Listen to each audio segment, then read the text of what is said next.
Sometimes, you think you know the sunrise. Its colors, its warmth, the way it peeks over the horizon like a shy child at a playground. You think you know it because it's been there every day of your life, a constant in a world that's anything but. But what if one day, the sun rose in the west? What if everything you knew, everything you believed to be true, just wasn't? I remember the day I met her. It was a day like any other, except for the way the light caught in her hair, turning it into a cascade of autumn leaves. We were young, full of dreams, and the kind of hope that makes you believe you can touch the sky if you just stretch far enough. She had a laugh that sounded like rain on a tin roof, comforting and constant. I fell for her in the way you fall asleep, slowly, and then all at once. We married under the open sky on the family farm that stretched like a sea of green around us. It was her idea. She said there was something about the earth, the way it lived and breathed and grew, that spoke to her soul. I didn't understand it then. I thought it was just another quirk of the woman I loved, like the way she'd prefer to walk barefoot over the dew-kissed grass, saying she could feel the heartbeat of the world beneath her feet. For 10 years, that farm was our world. We worked side by side, though she always took special care of the cattle. She had a way with them, a gentle touch and a soothing voice that seemed to calm even the most restless souls. I never questioned it. Why would I? It was just another piece of the puzzle that made her who she was. But then, there was that day. The day the sun rose in the west. It was an accident, a momentary glimpse through a crack in the barn door that I wasn't meant to see.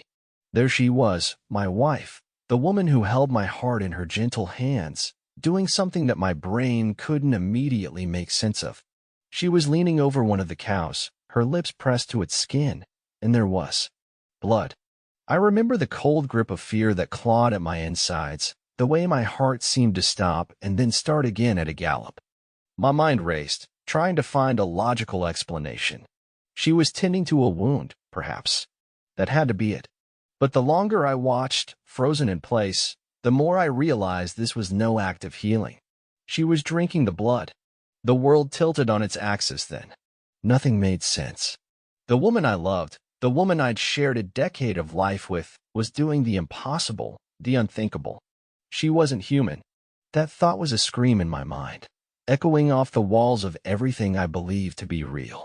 I watched as she stood, wiping her mouth with the back of her hand, her eyes closed in a moment of what looked like relief, or maybe even bliss.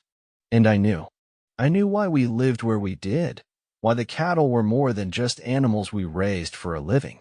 They were her sustenance, her lifeblood, literally. The realization was a punch to the gut, a betrayal that left me gasping for air. But even as the shock held me captive, another feeling was worming its way through the cracks of my broken understanding, compassion. She hadn't hurt the animals, just taken what she needed. And she'd loved them, cared for them, perhaps more genuinely than anyone else ever could. I stood there, in the shadow of the barn, grappling with a reality that was no longer my own. The woman I loved was not human, but she was more humane than most people I'd known. She was a mystery wrapped in an enigma, a question with no easy answers.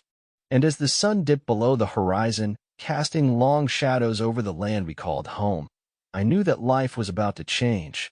But love? Love is a strange creature, resilient and wild. It doesn't care about the impossible or the unthinkable. It just is.